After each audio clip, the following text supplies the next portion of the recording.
I told my fiance. She was getting way too close to her male best friend. She looked me in the eye and said, "If I ever have to choose, I'll choose him." I knew the wedding was over. By the time she finally said it out loud, the relationship was already dead. Not damaged, not shaky, dead. If you make me choose, I'll choose him every time. She said it like I was supposed to take the hit and stay anyway. Months later, she showed up at my door pregnant and crying. But the ending started much earlier, in smaller moments I kept getting told weren't real. My name is Brad.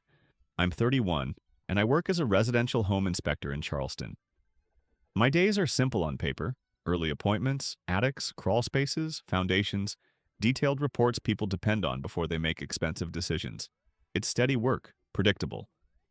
My job is noticing damage before other people admit it's there.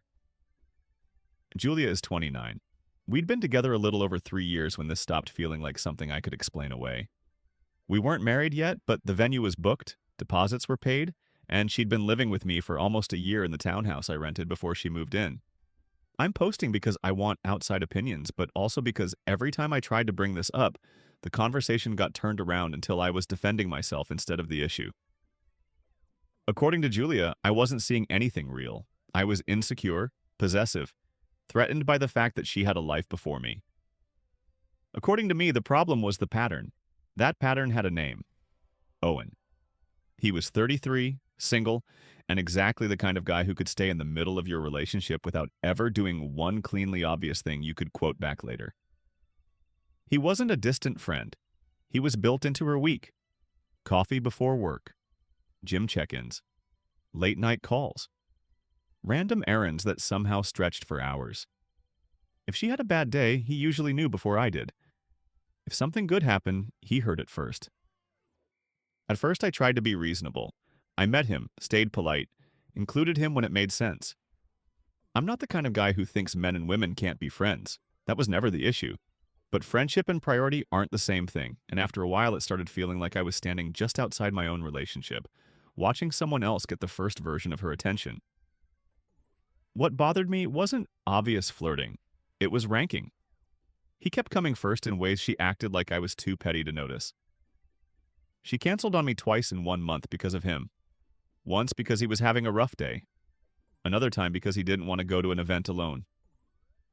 Meanwhile, if I asked for one evening where her phone wasn't lighting up every few minutes with his name on it, I got told I was making things weird.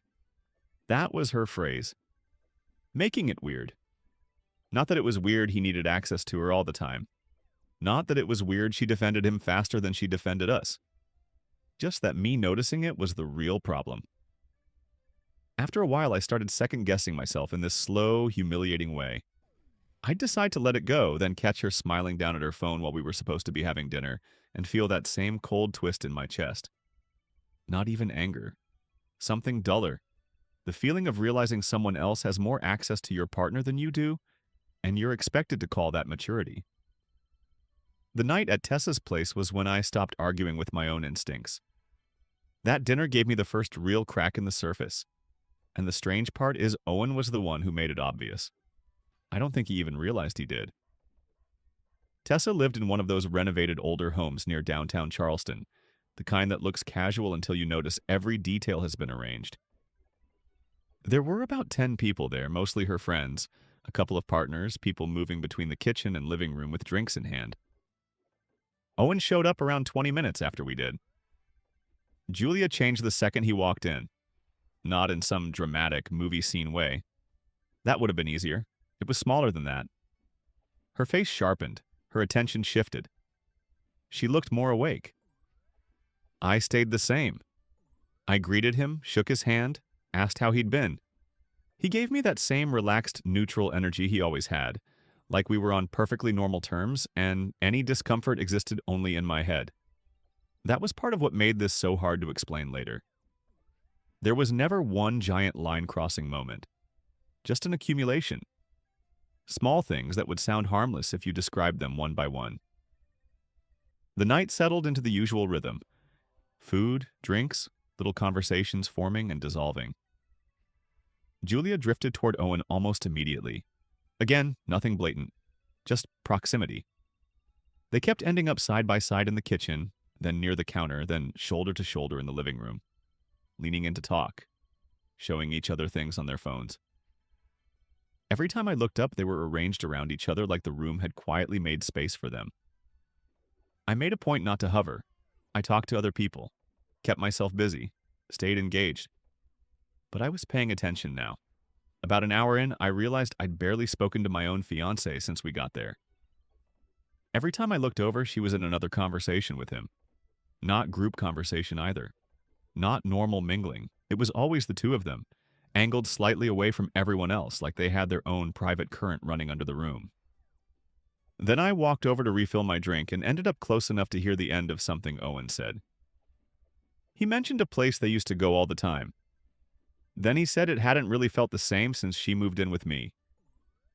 He said it casually. That was the part that hit. Casual meant confidence. Casual meant history. Casual meant he was talking about her living with me like it had interrupted something that belonged to him first.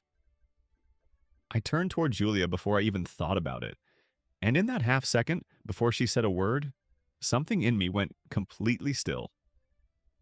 That was the moment she could have fixed it. One sentence, one correction, one small shift in my direction. She laughed, nudged his arm, and let it stand. I was right there, and somehow I was still outside of it. Julia didn't correct him. She didn't pull me into the conversation. She didn't even look at me like I was someone who needed to be included. It was a tiny moment on paper, the kind people love to dismiss because nothing explosive happens. But the way Owen said it, and the way she let him say it, made something ugly slide into focus.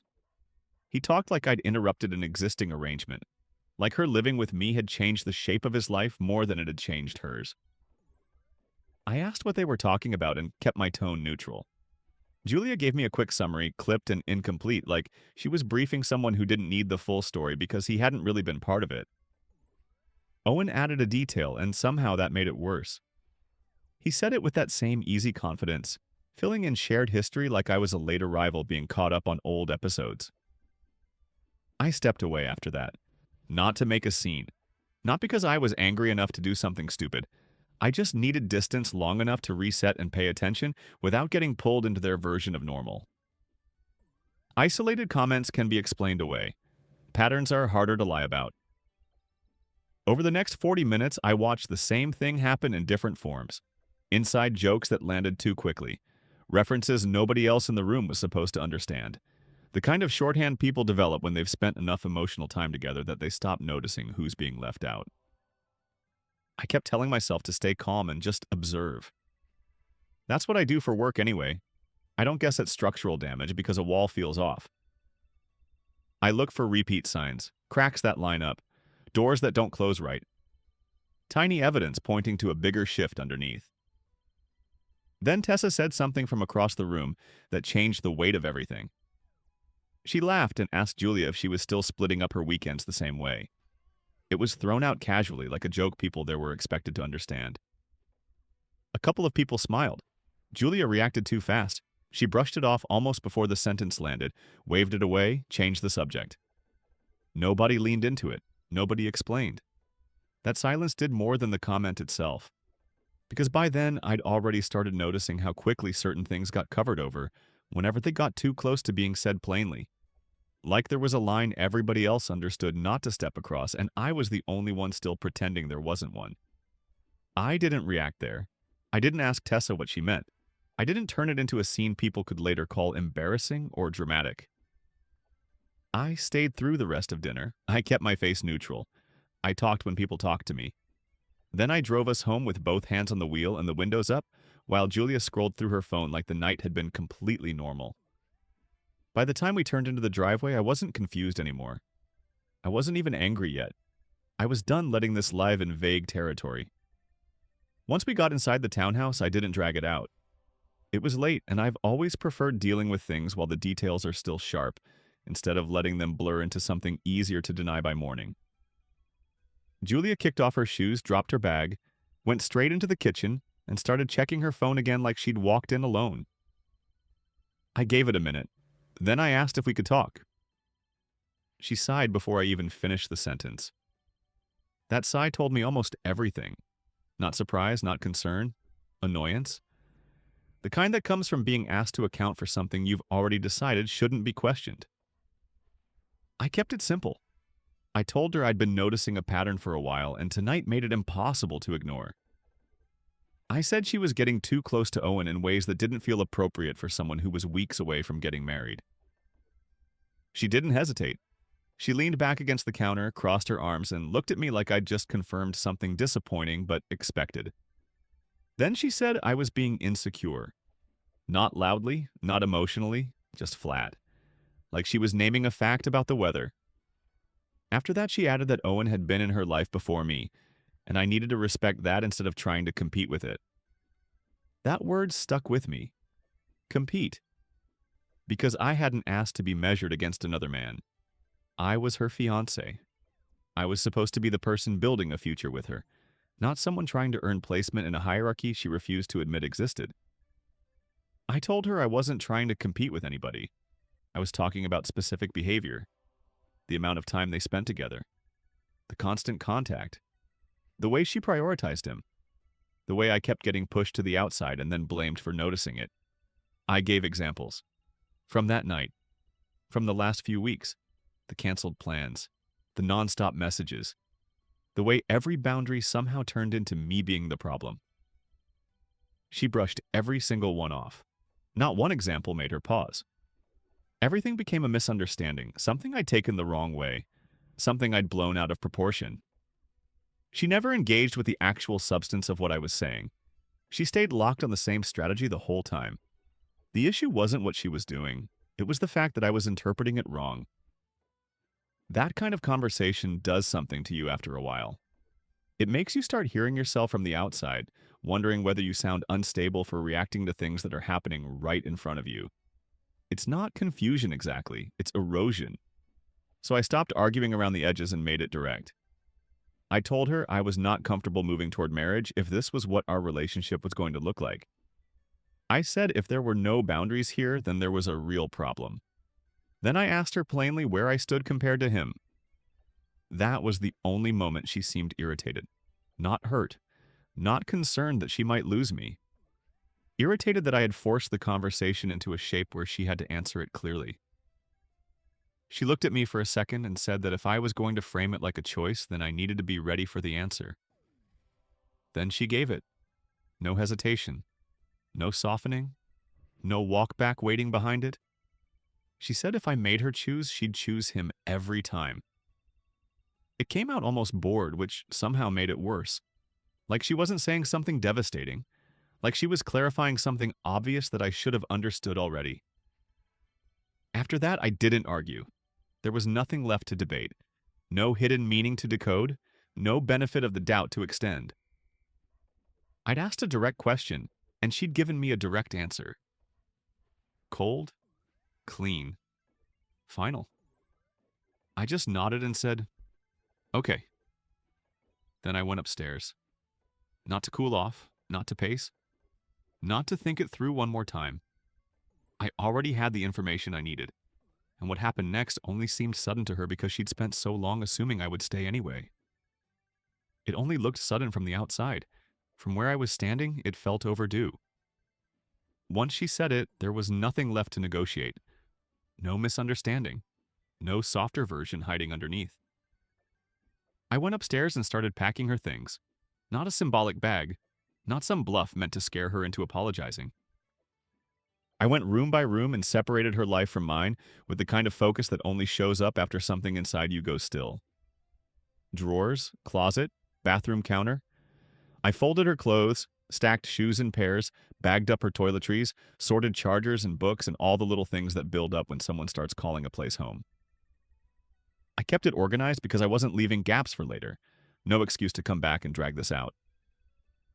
About 10 minutes later, she came upstairs. She stopped in the doorway and asked what I thought I was doing, but she didn't sound shocked. She sounded annoyed, like I was making the night harder than it needed to be. I told her plainly that if she was choosing him every time, there was no reason for her to stay there as my fiancé. I said I wasn't going to compete for that position, and I wasn't going to keep moving toward a wedding under those conditions. She pushed back right away, said I was overreacting, that I was taking one sentence and blowing up the whole relationship. I reminded her it wasn't one sentence. It was a pattern, and that sentence only confirmed where I stood in it. Then she tried to call it an ultimatum. I corrected her. I told her the question had already been asked and answered. This wasn't me forcing anything. This was me acting on the answer she gave me. I kept packing while we talked. No yelling, no pacing, just drawers opening, hangers sliding, boxes filling. That made it feel more final than an argument would have. An argument still leaves room for people to blame the moment. This didn't. Every movement said the same thing. I believe you. At one point she told me to stop, like she expected that to reset the room. I didn't. I finished the bedroom, then moved through the rest of the townhouse. Her mugs from the kitchen, the blanket she brought for the couch, shoes by the door, hair products under the sink. Every item I picked up made the place look less like ours and more like what it had been before her. Mine. When I was done, I carried everything downstairs and stacked it neatly by the front door. Then I told her she could call someone to pick her up or arrange a ride herself, but she was not staying there that night. I didn't need to raise my voice. The lease was in my name. Utilities too. There was no practical reason to delay it. She stood there for a second like she was waiting for me to walk it back. I didn't. She grabbed her phone and started texting. Irritated taps. I didn't ask who she was messaging. At that point, it didn't matter. By the next morning, I was already canceling the wedding. Not thinking about it, not threatening it, canceling it. Venue, vendors, deposits, all of it. Within 48 hours, everything that could be shut down was shut down. I blocked Julia. I blocked Owen. Phone, social media, email. It was abrupt, but it was clean. And at the time, I thought that was the end of it. The first week after was quieter than I expected. No messages, no calls from unknown numbers, nothing through mutual friends. Given how certain Julia had sounded that night, I figured she had shifted straight into relying on Owen. And that was that. Cleanup was simple. She took everything that was obviously hers. A few smaller things were left behind, but nothing important enough to justify reopening contact. I boxed those up and put them in a closet. I also changed everything that needed changing. Passwords, shared logins, streaming accounts, delivery apps, anything that overlapped. When you remove someone from your life that quickly, you close every loose end at the same time. Work helped. My job doesn't allow much room for distraction. If I miss something during an inspection, somebody else pays for it later. So I stayed focused during the day. Roof lines, moisture readings, settling cracks, bad wiring, things that force your attention into the present. By the time I got home, I was usually too tired to sit there replaying old conversations. And honestly, the absence didn't hit me the way people always describe. It wasn't some dramatic emptiness. It was quieter than that. Fewer groceries in the fridge, less noise at night, no voice drifting in from the next room, no background calls in the evening, no shift in her tone when his name came up. The space didn't feel empty. It felt controlled. About 2 weeks later, I ran into Tessa at a coffee shop near one of my inspection sites. It wasn't planned. She recognized me first. We did the usual small talk, and then she asked carefully what had happened. I gave her the short version, not the entire breakdown, just the core of it. I told her Julia had made it clear where I stood compared to Owen, and I acted accordingly. Tessa didn't look surprised. That landed harder than I expected. She didn't defend Julia, didn't try to soften it. She just nodded once and said that things between Julia and Owen had always been more complicated than they let people see. Then she stopped. No gossip, no follow-up. Just that one sentence like she'd already said more than she meant to. I didn't push for details. It wouldn't have changed anything I'd already done. But after that conversation, the last bit of doubt I'd been carrying around went quiet. I hadn't imagined it. I hadn't overreacted. If anything, I'd probably tolerated too much for too long. And standing there with a coffee cup in my hand, watching Tessa realize she'd confirmed more than she intended to, I understood something clearly for the first time. What Julia and Owen had was never as harmless as they wanted it to look. And I still had no idea that this was the easy part. 4 months of silence can make you careless. long enough to think the damage has sealed over, long enough to forget that some people only come back when every other door closes. By then, I'd already accepted that whatever happened with Julia was finished in the only way that mattered. Not emotionally resolved, not neatly processed, just structurally done. If anything, I'd probably tolerated the situation longer than I should have, and once I finally cut it off, staying consistent got easier with time, not harder. By the end of the first month, it felt settled. No contact, no overlap, no shared plans left to unwind. Just clean separation. So when 4 months passed without a word, I assumed that part of my life was over for good, which is why when someone knocked on my door late on a Tuesday night, she was the last person I expected to see standing there. It was a little after 8. I just finished going through the next day's reports and was getting ready to shut everything down for the night. I don't get random visitors. Nobody in my life shows up unannounced, and the timing alone made it feel off before I even reached the door. Then I opened it. It was Julia. She looked different immediately, and not in some vague, dramatic way people say after time has passed. She looked worn down, tired in a way that sat in her posture, not just her face. Her shoulders curved forward slightly, and she had her arms held close to her body like she was trying to keep herself contained. Then I saw her stomach. Not something subtle. Not something I had to guess at. She was far enough along that once you registered it, there was nothing else to misread. She was pregnant. Obviously pregnant. And that changed the situation from unexpected to precise in about half a second. She didn't open with an apology. She started crying almost immediately, like she'd been holding it together just long enough to get to my front door. Not quiet tears either. Full collapse. Shaky breathing, wet cheeks, that raw kind of emotional release that usually gets people to stop thinking and start reacting. I didn't step aside. I stayed exactly where I was and asked her what she needed. Not cold, just direct. The way things ended removed any expectation that she could show up and be let back into my space without explaining why. She tried to speak twice before she got a full sentence out. When she finally did, it came in fragments. Things hadn't worked out the way she thought. She'd made a mistake. She needed to talk to me. I didn't let the emotion set the pace. I asked her one specific question. I asked if the baby was Owen's. She hesitated. Not for long, but long enough to answer without words before she actually nodded. That was enough. It confirmed the timeline in a way I didn't need to spend energy overanalyzing. 4 months after I ended it, and she was already far enough along that the overlap lined up on its own. The dinner, the pattern, the way she defended him, the answer she gave me that night in the kitchen. All of it snapped together so cleanly it almost felt mechanical. I didn't react outwardly, not because I didn't feel anything, but because what I felt wasn't confusion anymore. It was recognition. Information sliding into a structure that had already been there. She started explaining before I asked for more. Said Owen had pulled away. Said he wasn't ready for the responsibility. Said he told her he needed space. She kept talking in that messy, breathless way people do when they're trying to make a disaster sound like something that just happened to them. She said she didn't have anywhere stable to go long term. Said things had become overwhelming. Then she said she didn't know who else to turn to. That line landed harder than the rest. Not because it was emotional, because it was revealing. She wasn't standing there saying she understood what she lost. She wasn't saying she'd finally seen our relationship clearly. She wasn't talking about love or regret, or even me, really. What she was saying, underneath all of it, was simpler than that. Her better option had failed.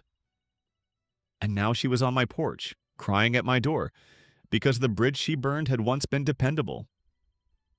I asked her one more question. Why here? Why my door specifically, after everything she said to me the last time we spoke? She wiped at her face, looked at me like I was supposed to already know, and said I was the only stable person she knew. That was the cleanest answer she gave all night. It clarified more than the pregnancy, more than the tears, more than the story about Owen needing space. She wasn't there because she chose me. She was there because stability had value now that chaos had finally turned around and charged interest. I stayed in the doorway the entire time. That part was deliberate. Letting her step inside even for a minute would have changed the shape of the conversation immediately. Space matters. Thresholds matter. Once someone is inside, the situation starts pretending to be negotiable. I had no intention of creating confusion where there wasn't any. So I listened. I let her say everything she needed to say. I didn't interrupt. I didn't comfort her. I didn't help her organize the story into something more sympathetic than it already was. I just stood there and let her finish. Then I answered. I told her I understood that her situation had changed. Mine had not. I said she made her position clear 4 months ago, and I acted on it. That outcome wasn't temporary. It wasn't emotional fallout waiting to settle. It wasn't something sitting on hold until life got hard for her. It was final. She tried to push back, said it wasn't that simple, said I was ignoring everything we'd built, said I was acting like the last few years meant nothing. I let her talk, but nothing in me moved. Because the truth was, I wasn't ignoring what we built. I was respecting what she did to it. She had already measured the relationship against Owen and told me exactly where I ranked. She didn't get to erase that just because the man she picked turned out to be unreliable once real consequences showed up. So I made it explicit. I told her she was not coming back inside. Not for the night, not temporarily, not under any condition. I said it calmly. No raised voice, no anger. But I said it in a way that left no space for her to pretend I meant something softer. That's when the tone changed. The crying sharpened, lost some of its helplessness and turned harder, more frustrated. She said I was being cold, said anyone with basic decency wouldn't turn someone away in her position. I didn't bother arguing with the framing. People say decency when they want access to something they already disrespected. I just repeated the boundary. I told her I was not responsible for cleaning up the consequences of choices she made after dismissing mine. I said there were other options available to her, but I was not one of them. She was still waiting for mercy. You could see it in the pause and the way she didn't move right away. Like maybe history was supposed to outweigh reality. Like maybe I'd forget what she said once the consequences showed up at my door. She stood there for a few seconds, watching me, waiting for some shift in my face that never came. When it didn't, she tried one last angle. She brought up the years we spent together. The wedding. Everything we were supposed to be. She said it like shared history should change the outcome now. Like what we almost built meant I was obligated to reopen the door just because the life she picked instead had fallen apart. It didn't. I told her that same history also included the night she looked me in the face and said she would choose Owen every time. I said I believed her then, and I still did. That was the last thing I needed to say.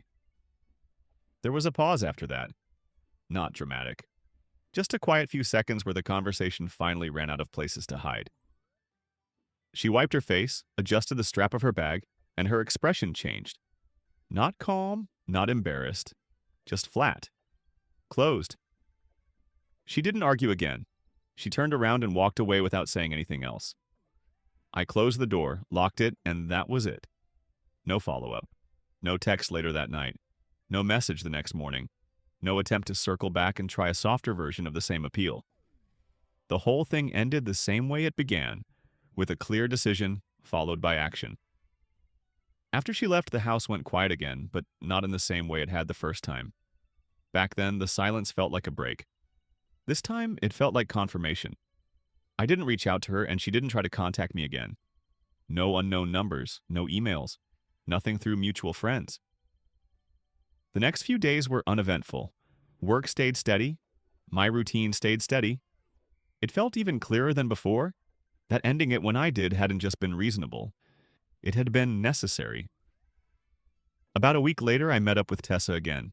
I had a question, and she was one of the only people connected to all of it who seemed willing to answer directly without trying to protect Julia from the shape of her own choices. We grabbed coffee, and I told her Julia had shown up at my place. I didn't give every detail, just enough to explain that she was pregnant. Owen had apparently backed off, and she had come to me looking for stability. Tessa didn't look surprised. I asked her plainly how long things between Julia and Owen had actually been blurred. Not rumors, not assumptions. Just what she had personally seen. Tessa took a second before answering. Then she said that from her perspective, the line had been getting crossed long before I ever confronted Julia about it. Maybe not in a way strangers would notice, but enough that people close to her had picked up on it. She mentioned weekends where Julia claimed she was busy, then spent most of that time with Owen. Late-night calls that didn't feel casual. Plans that kept getting adjusted around him, quietly and consistently, more than around anyone else. None of it came as one giant reveal. That was almost the worst part. It was smaller than that. Repeated choices, tiny realignments. The kind people can deny one by one while the overall pattern gets harder to ignore. Hearing Tessa lay it out didn't shock me. It just tightened the structure of something I already understood. I asked if there was ever a point where it became clearly physical. Tessa said she didn't have proof. Then she added that it also wouldn't have surprised her. That answer fit too neatly with everything else. The timeline, the emotional priority, the way Julia reacted whenever I tried to name what was happening, the pregnancy. Owen disappearing the second real responsibility showed up. None of it felt random anymore, it all pointed in the same direction. What stood out most was that none of this looked sudden. It wasn't like I ended the relationship and then some brand new thing started. It looked more like something had already been developing while I was still in it. That mattered more than I expected, because it meant I hadn't blown up something stable out of insecurity. I had stepped out of a situation that was already rotting underneath me. After that conversation with Tessa, there wasn't anything left to question. No missing context, no hidden explanation that would have changed the outcome. No version where I had somehow been too harsh and just needed more patience. I went back to my routine, and this time it actually felt finished. Closed. The only part left was adjusting to the fact that the relationship I thought I was in wasn't the one I was actually living inside. Over the next couple of weeks, what settled in wasn't anger. It was recalibration. From a practical standpoint, the situation had already been resolved. But there's still a process after something like that where you go back over the timeline once and check whether you missed anything major, whether you ignored something obvious because you wanted the version in your head to be real. I did that. Not obsessively, enough to see it clearly. And the answer was no. The signs had been there. I addressed them directly. I got a clear answer. Then I acted on it. There wasn't some magical gap where a different choice would have led to a better outcome. If anything, everything I learned afterward made it obvious that dragging it out would only have made the fallout worse. A couple of mutual acquaintances reached out indirectly during that time. Nothing confrontational. Just casual check-ins that were a little too casual, the kind designed to gather information without admitting that's what they were doing. I kept my answers short. Still, the fact that they were reaching out at all told me something had shifted on Julia's side. People usually start fishing for details when the cleaner version of the story stops holding up. That was the part people kept missing. The pregnancy wasn't the twist. Owen disappearing wasn't the twist. The real ending had already happened months earlier in my kitchen, when she told me exactly where I ranked and expected me to stay anyway. So when a few mutual people tried to feel around for details after that, I kept my responses short and consistent. We ended things because our priorities were incompatible. That was enough. I wasn't interested in turning it into a public post-mortem for people who only wanted a version they could repeat later. I also heard secondhand that after things with Owen collapsed, Julia moved in with a friend for a while. Nothing stable. Just temporary arrangements. I didn't follow up, didn't verify it, didn't ask questions. Whatever shape her life had taken after that, it didn't change mine. Looking back, the outcome was almost mechanical once you stripped the emotion off it. She prioritized him while things were easy. He stepped back the second those choices started carrying weight. That left her reaching for stability somewhere else. I just happened to be the nearest previous source of it. That's why her showing up at my door didn't feel random after the fact. It followed the same pattern everything else had followed. When one option failed, she moved toward the next most stable one available. The difference was, by then, I had already removed myself from that rotation. Because if I'd left even a crack in the door, she would have treated it like a path back in. Not because we suddenly meant something different. Because reliability becomes attractive once the person they chose for attention and intensity stops being useful in practice. By that point, my routine had leveled out again. Work, home, a few habits I could count on. Early mornings, reports, job sites, quiet nights, no interruptions, no conversations hanging over my head. It wasn't about moving on in some dramatic way. I had gone back to a structure that made sense. The last thing I did was deal with the box of things Julia had left months earlier. A few small items. Stuff that had blended into the townhouse while she lived there and didn't seem worth reopening contact over at the time. I went through it once, donated what could be donated, threw out the rest, and that was that. No keepsakes. No reason to hold on to anything that might create a future excuse for contact. After that, there was nothing left connecting the situation to my day-to-day life. And that was the point where it changed categories in my head. It stopped being an active event and became something that had already been handled. There isn't really an ongoing situation now, which is why I'm posting this less as a request for immediate advice and more like a final check. Everything that needed to be decided has already been decided. Everything that needed to be done has already been done. There's been no contact between me and Julia since the night she showed up at my door.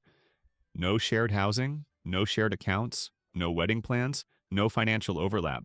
Nothing left structurally unfinished. What I've been thinking about more recently isn't whether I made the right call in the moment. It's how early the outcome was actually determined.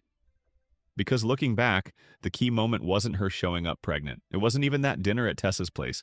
It was the conversation in my kitchen when I asked a direct question and got a direct answer. That was the point where the situation stopped being ambiguous. She told me exactly where I stood. There was no confusion in it, no hedging, no hesitation. If I made her choose, she would choose him every time. Once she said that, everything after it was just the natural consequence of believing her. That's the part I keep coming back to. If I had ignored that answer, minimized it, or tried to negotiate around it because a wedding was already planned and a life was already in motion, the end result wouldn't have changed. It would have just taken longer and gotten uglier. More overlap, more excuses, more chances for me to keep pretending I was in a relationship that had already been downgraded without my consent. Her coming back months later didn't introduce some new truth. It confirmed the old one. She prioritized him when it suited her. Then, when that option stopped working, she looked for stability somewhere else. I had no interest in becoming the fallback she reached for after the person she chose failed to act like a partner. The only part I've really had to process since then is accepting that the relationship I thought I was in wasn't the one I was actually living in for a while before I addressed it. More in the plain, uncomfortable sense that small, repeated behaviors matter more than verbal reassurance. People tell you what role you play in their life if you pay attention long enough. Usually not in one speech, in patterns, in priorities, in who gets protected first when there's tension. At this point, my life is back to being predictable. Work is steady. My routine is intact. There's no active problem attached to any of this anymore, which is why I'm posting now. I'm not looking for comfort. I'm not looking for people to tell me she was terrible and I was perfect. What I want to know is whether there's any flaw in how I handled it, not emotionally but logically. From where I'm standing, I asked a clear question, got a clear answer, and made a decision that matched it. Then, when she came back under completely different circumstances, I stayed consistent with that same decision instead of letting guilt, history, or pressure scramble it.